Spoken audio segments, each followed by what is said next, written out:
Compra-venta con pacto de retroventa. Consiste en que el vendedor entrega un bien mueble e inmueble al comprador, en donde se pacta la retroventa, que es otorgar el derecho al vendedor para resolver en forma unilateral el contrato a efecto de recuperar el bien enajenado con la obligación de devolver el pago del precio al comprador. El Código Civil define al pacto de retroventa en su artículo 1586, que a la letra dice: por la retroventa el vendedor adquiere el derecho de resolver unilateralmente el contrato sin necesidad judicial. De la norma se desprende el término pacto de retroventa. Se define como convenio de recobrar la propiedad enajenada, así como otorgar al vendedor el derecho de resolver unilateralmente el contrato. Se emerge un deber de obligación al vendedor de reembolsar al comprador el pago del precio del bien mueble e inmueble, más los gastos efectuados por la venta y, si lo hubiere, el pago por las mejoras del bien. La obligación del comprador de devolver el bien mueble o inmueble al vendedor. Si el bien mueble e inmueble se encuentra deteriorado o dañado y es imputable al comprador, éste pagará una indemnización por los daños y perjuicios al vendedor.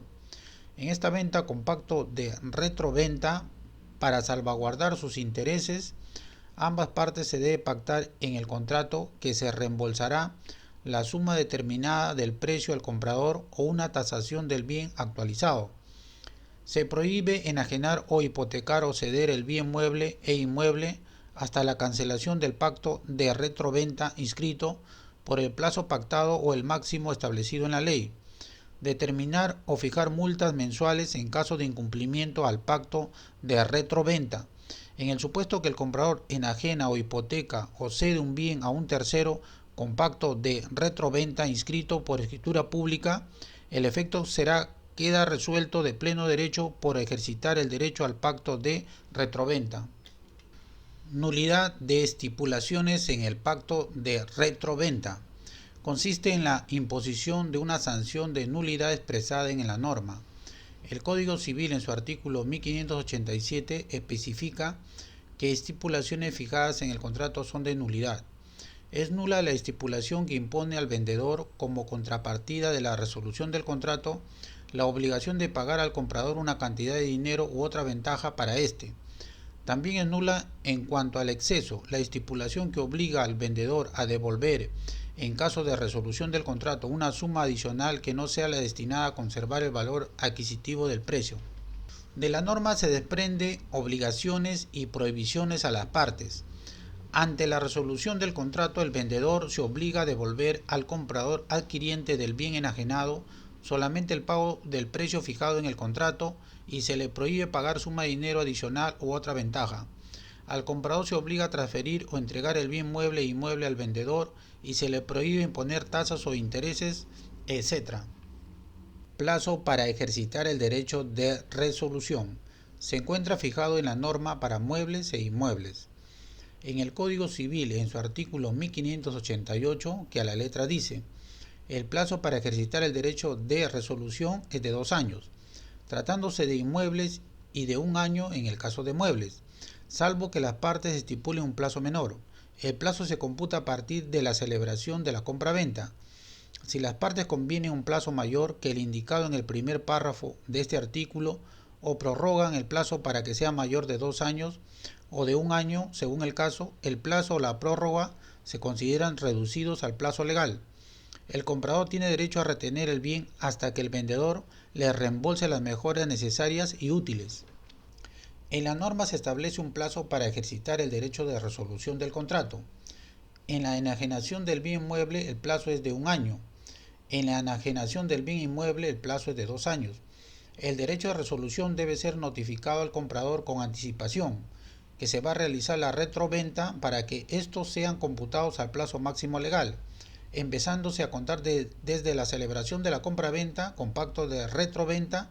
Si en el caso que las partes pactan otro plazo mayor o menor en el contrato, este se reduce al plazo máximo legal para el bien mueble e inmueble. Retroventa en bienes indivisos. Los vendedores resuelven el contrato conjuntamente a fin de recuperar el bien indiviso que se mantiene unido a un todo o a una sola propiedad. Es decir, existen varios titulares o propietarios o copropietarios, existen unidad de derecho. El Código Civil en su artículo 1589 establece que los que han vendido conjuntamente un bien indiviso con pacto de retroventa y los herederos del que ha vendido con el mismo pacto no pueden usar su derecho separadamente sino conjuntamente. De la norma se comprende la procedencia del derecho de retroventa. Los vendedores que enajenaron la cuota o parte o fracción de cada copropietario que tiene el bien indiviso lo debe ejercitar conjuntamente. Si uno de los vendedores fallece, su heredero ejercitará el derecho a la retroventa. Improcedencia. Los vendedores que enajenaron los predios lo ejerciten el derecho de retroventa de manera individual si uno de los vendedores no posee el precio para recuperar el bien indiviso. Divisibilidad del derecho de retroventa. Los vendedores resuelven el contrato separadamente o individualmente a efecto de recuperar el bien indiviso que se mantiene unido a la propiedad. El Código Civil en su artículo 1590 establece: cuando los copropietarios de un bien indiviso hayan vendido separadamente sus cuotas en la copropiedad con pacto de retroventa, cada uno de ellos puede ejercitar con la misma separación el derecho de resolver el contrato por su respectiva participación. De la norma se desprende el término la copropiedad.